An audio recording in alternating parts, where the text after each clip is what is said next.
Hello everyone, I'm Ryan, a sip and piper. This is the historical Latakia timeline. Latakia isn't just tobacco, it's smoke trapped in time, shaped by discovery, empire, policy, panic, and the quiet terror of blenders realizing that their favorite leaf might vanish.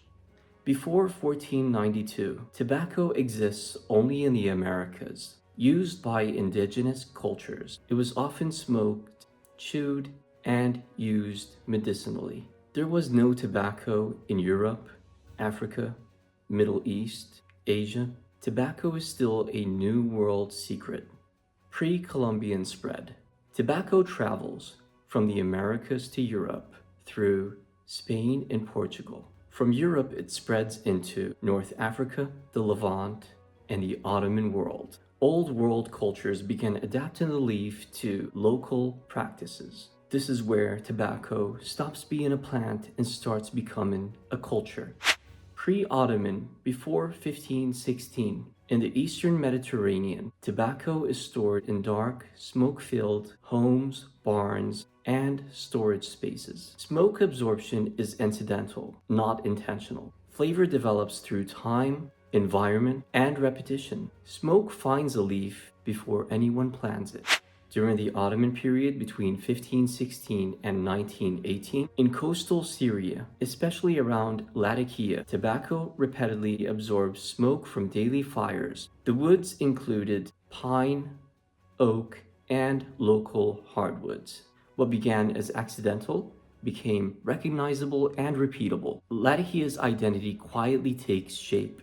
In the 1800s, Latakia becomes a major port city. Tobacco exported from the region is referred to as Latakia, named after the port, often smoked straight, not blended. Between 1900 and 1950s, British blenders discovered Latakia.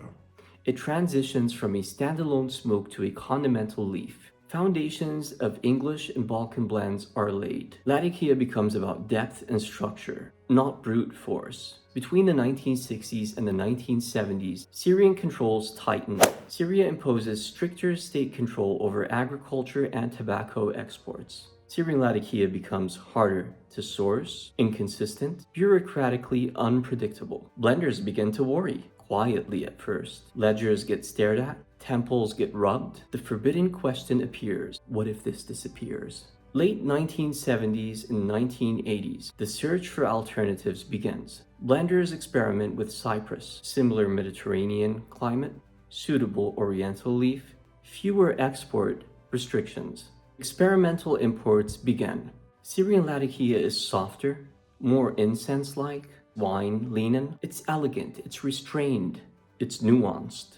Cyprian Latakia is darker, smokier, bolder, more assertive and consistent. A warehouse fire strikes Cornell and Diehl in 2004. Nearly all remaining Syrian Latakia in their possession Is gone.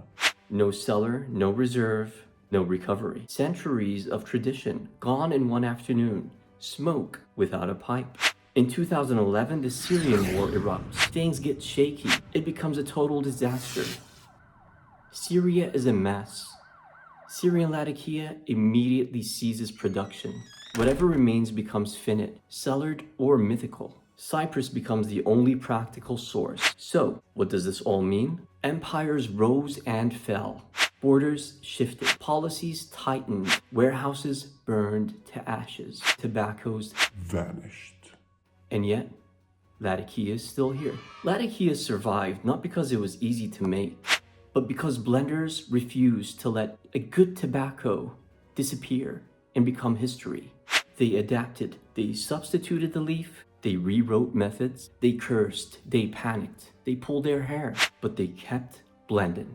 Latakia didn't disappear. It just made blenders suffer a little. So you could sit back, relax, light a pipe, and say,